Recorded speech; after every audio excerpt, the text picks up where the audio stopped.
Assalamualaikum warahmatullahi wabarakatuh. Nah, di podcast pertama kita nih, GH Institute gitu kan. Jadi saya punya suaranya habis ya. Saya punya apa namanya? Komunitas namanya GH Institute. Jadi rumah untuk bertumbuh anak-anak muda di Indonesia, terutama di Kota Metro. Nah, saya kali ini sama Renci. Jadi dibawain buku. Ini buku yang keberapa ini? Buku kalau yang Solo udah 5 ya. Tapi ini berdua jadi kisaran yang ke-8 lah. Yang ke-8 dengan kolaborasi ya? Ya, yang ke-8 kolaborasi. Oke. Ini adalah judulnya Chandra di Muka Cendekiawan. Kenapa kok nulisnya buku ini? Jadi ini baru saya buka nih. Ya, jadi buku ini tuh lahir dari pertemuan saya dengan Kak Bayu ya. Ya. Kak Bayu Jati Prakoso itu salah satu penulis yang ada di DKI Jakarta.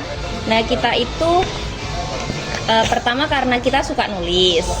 Yang kedua, kita itu mau kalau narasi di IMM, karena ini backgroundnya tulisannya tentang IMM, Ikatan Mahasiswa Muhammadiyah.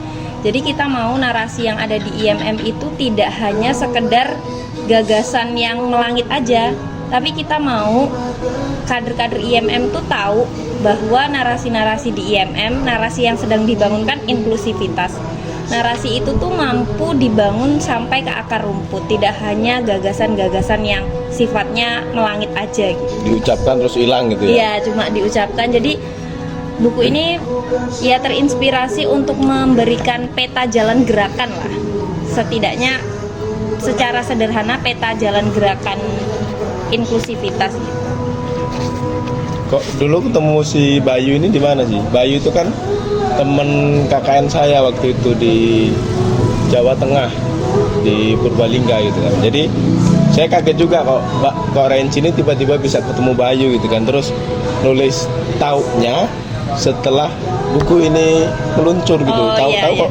kok udah collab aja gitu, Iya. nulis buku gitu kan, kaget juga kan. Jadi ketemunya di mana kemarin itu? Sama Kak Bayu itu, jadi kan Kak Bayu itu temen Kak Ali sama Mbak Luna KKN di Purwokerto ya, sekitaran tahun 2019 kalau nggak salah. 2019 atau 2018 gitu. 18 kayaknya 2015 saya lulus. Iya, 18 ya. Nah, di situ itu sepulangnya dari sana, Kak Ali itu pernah bercerita tentang beliau. Kak Ali dan Mbak Luna itu pernah bercerita bahwa ada sosok yang pinter, cerdas, terus sangat apa ya? Kak Bayu kan orangnya sangat riset banget ya. Nah, diceritakanlah sama Kak Ali sama Mbak Luna. Nah, saya itu tipe orang yang kalau mendengar ceritanya orang-orang pinter, saya itu cari tahu soal orang pinter itu. Bener nggak ya? Iya, bener nggak sih yang diomongin sama Kak Ali sama Mbak Luna? Emang iya ya, Kak? Padahal aku nggak suka bohong loh, masih nggak percaya kalau. Ya, jadi saya cari tahu tuh. Oh, ternyata setelah saya kepoin akunnya Kak Bayu itu, dari tulisan-tulisannya memang sangat menginspirasi ya. Beliau juga sangat memperhatikan sektor perkaderan gitu. Jadi saya follow deh. Nah, selanjutnya ternyata waktu itu belum di fallback. Terus saya beberapa kali nulis. Nggak kamu DM fallback ya Kak? Enggak, saya segan banget sama Kak Bayu Jati. Terus habis itu yaitu karena saya juga beberapa kali nulis, mungkin Kak Bayu juga notice dari beberapa tulisan saya ya, sehingga langsung di fallback waktu itu. Terus di fallback, lupa sih cara kita komunikasi, tapi komunikasi pertama itu karena beliau instruktur saya di DAP. Beliau yang men-screening saya waktu saya mau ikut DAP. Jadi beliau itu instruktur nasional. Itu pas DAP di mana? Waktu DAP di Jawa Timur 2023. Jadi saya ngepoin Kak Bayu itu dari 2018, baru komunikasi itu 2023. 2023 waktu DAP. Iya. Terus ini nih prolognya keren nih, Azaki Khairuddin sama Tati SPD. Saya tanya aja soal Mas Azaki, kok ini tiba-tiba Renci atau Bayu yang minta prolog ke Mas Zaki. Kalau prolognya dari yang minta Kak Bayu, kalau Mbak Tati epilognya yang minta saya. Jadi kita sama-sama saling kerjasama sih untuk terbitnya buku ini. Terus isi intinya apa sih tadi? Kan ini membumikan dari pemikiran-pemikiran IMM supaya nggak semua melangit dengan Ya, atau hanya narasi interpretasi gerakan IMM. Ini cerita soal sejarah atau harapan masa depan IMM atau seperti apa?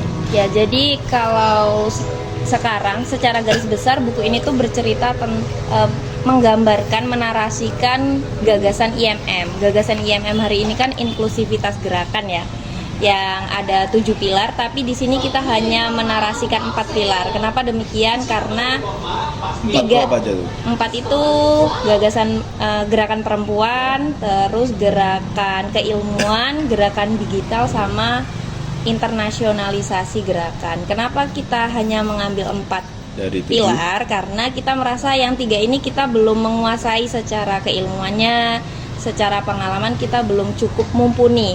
Ada gerakan ekonomi. Pertama, kita bukan background ekonomi. Terus ada ada gerakan yang lain juga kita merasa kita belum mumpuni dalam hal itu. Jadi kita cukup mengambil 4 pilar ini tadi. Terakhir aja lah, kalau banyak-banyak nanti habis. Iya. Nggak mau baca buku orang. Iya, benar-benar. Ini dicetak berapa banyak? Di Lampung berapa? Di Jakarta berapa?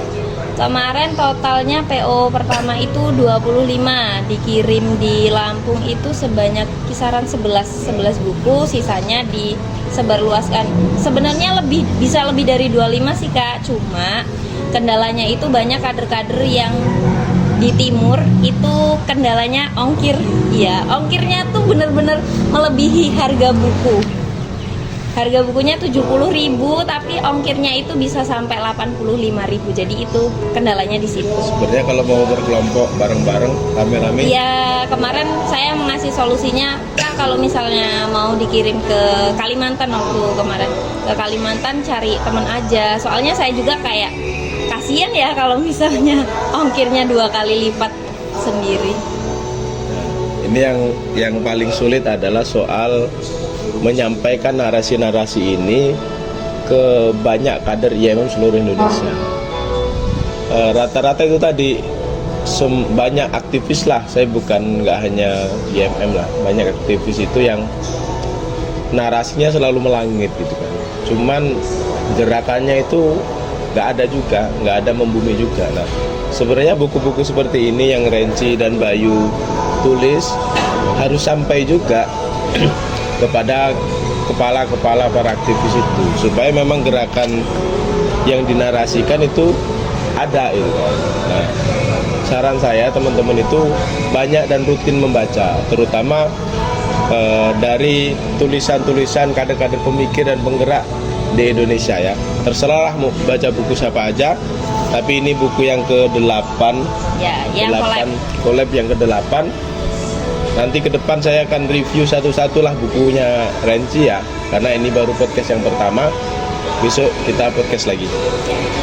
Oke, terima kasih. Jangan lupa cari buku, judulnya Chandra di Muka, Cendekiawan. Sampai jumpa di podcast berikutnya. Tiba-tiba podcast.